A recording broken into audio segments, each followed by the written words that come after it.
अगर आप भूतों की कहानी सुनना पसंद करते हैं तो हमारी कहानी जरूर सुने। ये सच्ची घटना पर आधारित है, कब्रिस्तान का भूत। तो चलिए सुनते हैं। हेलो दोस्तों, कैसे हैं आप सब। आज आपको एक ऐसी कहानी सुनाने जा रहा हूं जो मेरे साथ हुई है। एक सच्ची कहानी है। हुआ ये था कि हम कुछ दोस्त एक बार अलीगढ़ गए। अलीगढ़ जो यूपी का एक शहर है। अलीगढ़ से मेरे दोस्त ने 12वीं की कक्षा पास की थी, तो हम उस दोस्त की मार्कशीट लेने के लिए उसके साथ चल दिए। सोचा चलो थोड़ा घूम भी आएंगे। दोपहर दिल्ली शाहदरा स्टेशन से हमने ट्रेन पकड़ी और करीब 3 घंटे में हम अलीगढ़ पहुंच गए। अलीगढ़ स्टेशन से हमें एक गांव दूधमा जाना था जो वहां से काफ़ी दूर था। ऑटो बस द्वारा हम वहां आखिरकार पहुंच गए। हमें वहां पहुंचने में शाम हो चुकी थी और वहां से हमें वापस भी आना था, इसलिए हमने वहां से मार्कशीट ली और हम वहां से शाम को ही निकल गए। अब शाम को हम काफ़ी लेट हो चुके थे, तो गांव से हमें कोई सवारी या दूसरी साधन नहीं मिल पाया, इसलिए हम गांव से स्टेशन तक पैदल ही आए। शाम होने के कारण और चारों तरफ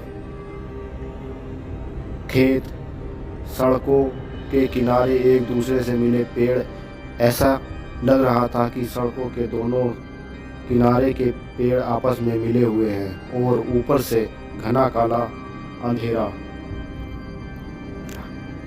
अपने कदमों की आवाज़ ऐसी लग रही थी मानो जैसे कोई हमारा पीछा कर रहा है। जैसे ही हम पीछे देखते तो कुछ नज़र नहीं आता। जैसे तैसे हम बस स्टैंड तक पहुंच गए। अब हमें वहां रात बहुत हो चुकी थी और ट्रेन भी मिल पाना मुश्किल था। तब मेरे एक दोस्त ने कहा, अरे यार, ऐसा करते हैं, मेरी मौसी यहीं पास में रहती है, रात वहीं सोएंगे और सुबह सुबह वहाँ से निकलकर पहली ट्रेन पकड़कर दिल्ली चले जाएंगे। हमने ऐसा ही किया। हम उसकी मौसी के घर गए और खाना खाने के बाद छत पर सोने चले गए। छत पर स्याह काली रात और ज़ोर ज़ोर से सियारों के रोने की आवाज़ें आ रही थी। जैसे तैसे करके हमने वहाँ रात गुजारी और सुबह के 4 ही बजे हम वहाँ से निकल गए। गांव से बाहर आने के बाद टेम्पो स्टैंड था और उस टेम्पो स्टैंड के पीछे थे कब्रिस्तान जो हमें मालूम नहीं थे। मैं और मेरा एक दोस्त स्टैंड के पीछे टॉयलेट करने के लिए गए। तब मैंने देखा कि पेड़ों के बीच में सफ़ेद सफ़ेद कुछ नज़र आ रहा था। जब मैंने ध्यान से देखा तो वो कब्रें थी जो कि सफ़ेद चूना होने के कारण चांदनी रात में चमक रही थी, और जहां हम थे वो भी कब्रिस्तान थे और हम कब्र के पास थे जो कि एक बहुत पुरानी कब्र थी। जल्दी जल्दी वहां से निकलने की सोचने लगे और हम कब्रिस्तान के किनारे लगे एक सरकारी नल से हाथ मुंह धोने लगे। तभी हमारी नज़र तीसरे दोस्त पर पड़ी।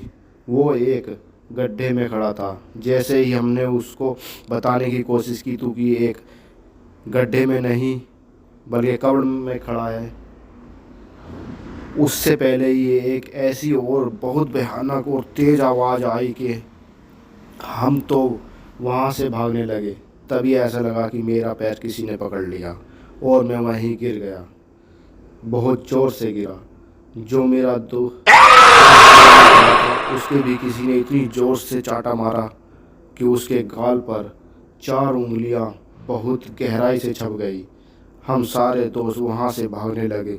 बहुत दूर जाकर हम एक टेम्पो में बैठे और रेलवे स्टेशन पहुँचे और दिल्ली के लिए निकल गए। तो दोस्तों, हमें ऐसी जगह का एहतराम करना चाहिए जिससे कि वहाँ रहने वाली आत्माओं को कोई तकलीफ़ ना हो।